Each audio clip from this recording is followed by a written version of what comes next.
Hi all, welcome to Learn Code Repeat. Today we'll be looking at the day 2 of the September Lead Code Challenge. Let's look at the question. So the question is contains duplicate 3 and given an integers array, find out whether there are two distinct indices I and j in the array such that absolute difference between the num of I and num of j is at most p and absolute difference between I and j is at most k. So the example is this 1 2 3 1, k is 3, t is 0 and output is true. So what they are trying to do is k is the range, k is 3, so we can only check within that range, at most within that range, and check the numbers whether they have a absolute difference of less than or equal to whatever is the value in t. This is the example and I've just shown here a square because that is the range that we have to check where k is equal to 3. So what the question asks for is, given the range, find out whether in the array there exists a range where the difference between any of the number is less than or equal to 0 and the difference is in absolute. So for example, if I take the first three numbers, since k is equal to 3, so the range is 3, so I need to check whether 1 and 2 and 1 and 3 or 2 and 3, whether the difference between these numbers is less than or equal to 0. And why I've taken this range as 1 to 3 is because k is 3. So I just need to check whether if this is my I and the last index is my j, so j minus I is less than 3. I just need to check that. Okay, so that's how I will check whether the number of elements is less than or equal to 3. So in this case there is no element whose value is less than or equal to 0. So here we are checking for values, right? So there are two things that the problem is asking you to check. This is the first condition that it's asking to check. The index diff should be less than k, that is between I and j of two numbers, or in other words it's like the number of elements that we are selecting in that range of I to j should be equal to k, should be or rather less than equal to k, right? This is the first condition that we have to check. So this, for this we can do it once we have this range, then we can remove one element from here and add the other element, right? So we can just move this window here, right? So that way we can check that.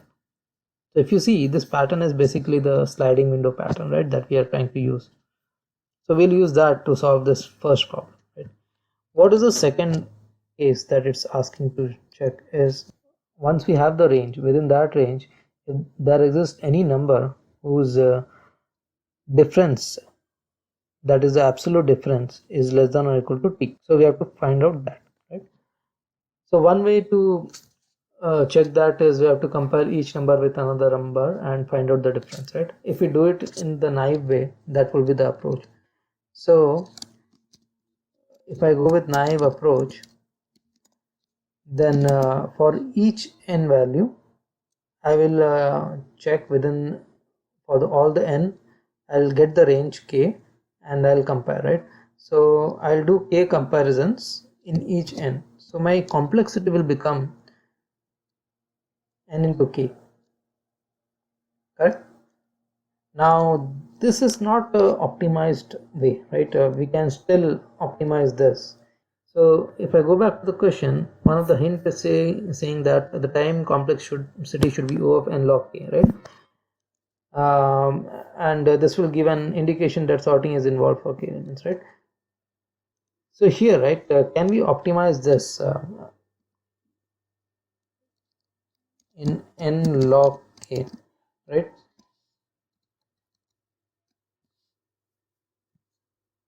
Can this be optimized? That is the question, right?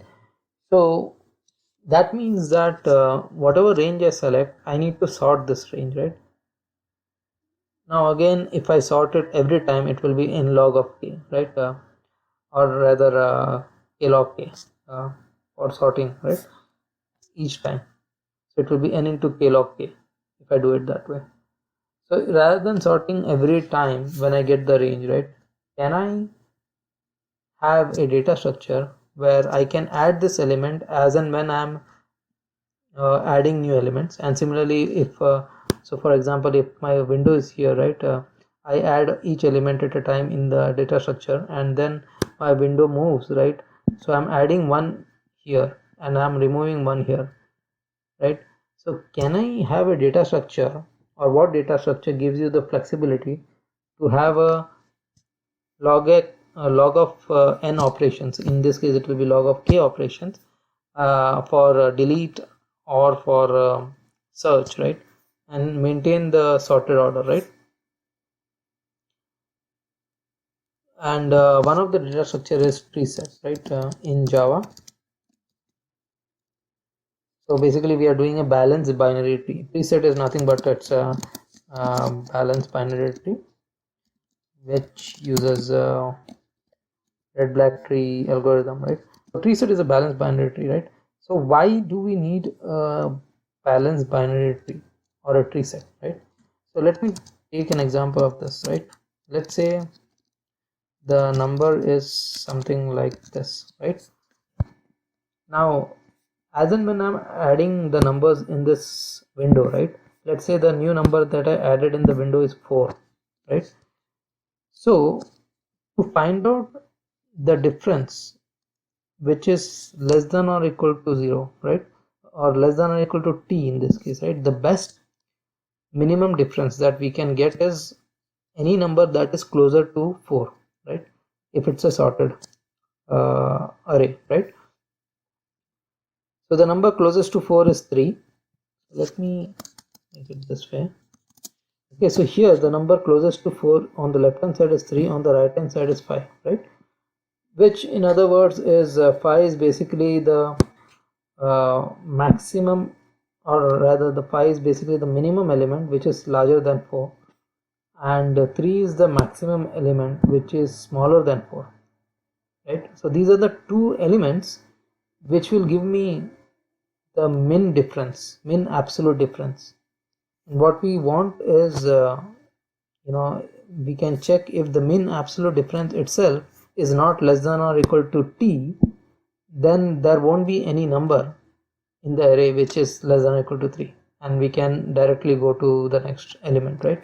Then we don't have to process the other elements, so the complexity becomes logarithmic. So that's the reason why we are interested in a data structure like tree set, because tree set will help me to find out which is the max element which is smaller than 4 and which is the min element which is greater than 4. This is nothing but it is a seal and it is a floor of 4, right? So we are trying to find out the ceiling and the floor for 4. So if I do it that way, then the complexity for that will be log of k for finding out the element and also the deletion of the element, right? So I just need to, so I can just go over all the elements, and I just need to make sure that if I found in that range an element which is less than or equal to t, then I should directly return true. If not, remove the element which is outside on the left hand side and add the new element, right? I just need to do that. So let's take a look into the code. So let's look into the code. So I have defined the tree set and I have defined the data type as long and not as int, right? Since even though we are getting int, right? That's because in the problem statement they have not mentioned what is the limit for each of the values inside the array. So the array can have integer.max and integer.min value, right? So if the array has an integer.max and min value, these are the two elements in the array, right? And if we try to find out the absolute difference, right, it may go beyond the integer range. For example, if you have a integer dot min value and we have integer dot max value, right, these are the only two elements that are present, right? So this is some minus value and this is some plus value, right? And if we try to find out a diff out of that, right, so basically what we'll do is we'll do an absolute of this number minus this number, right? So what I should get is a double of this number, right? Either this or this, double of that number, right? But rather I will get some -2 or -3 answer, right? Or 2 or 3 answer.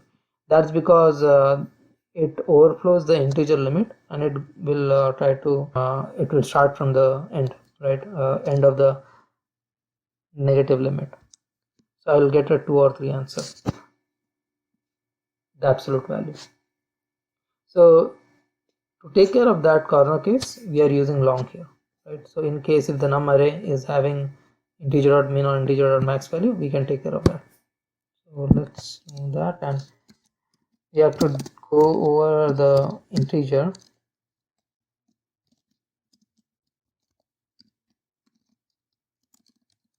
So we are writing a for loop to go over all the elements in the nums. I'm defining a num just to convert my current number into long, and I'll try to find out whether there is a floor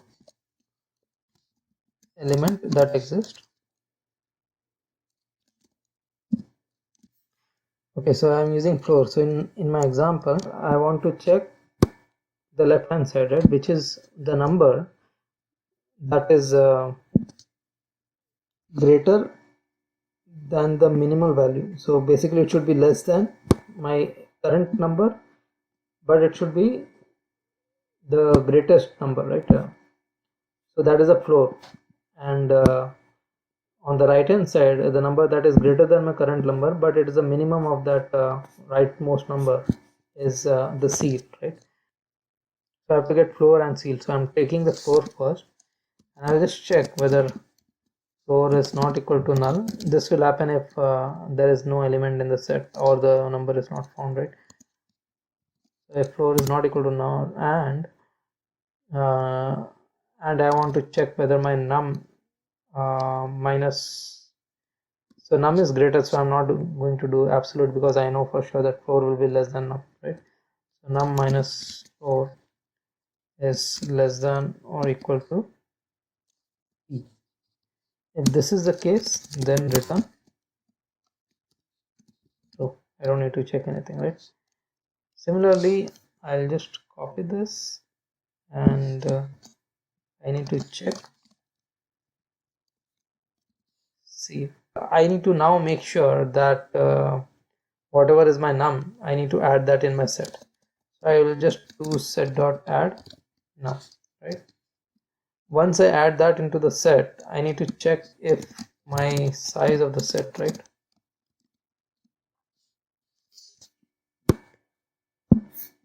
I just need to check if my size of the set is greater than k. So if this is greater than k, I can remove the leftmost element, right? So if this is greater than k, the set size is greater than k, then I need to remove the leftmost element. My leftmost element will be whatever is my current number I minus the k value, right? So if you remember, it was 1 2 3 and 1. So if I'm including 1 here, so my value of k is 3. So 3 minus, if I'm including 1 here, my current value of I is 0 1 2 3. My current value of I is 3, so 3 minus 3 is 0. So I'll be removing this, right? So the one is leftmost one is the leftmost element, so I need to remove 1, and it will be 2 3 1 now. So I'm just doing the same operation here, and yeah, so that is the check that we have to do. And if going through the for loop we are not able to find anything, then we simply return false. So let's see whether this works. Yeah, I think we can submit and check. Compiler error, set dot remove. Okay, I have not given a semicolon here.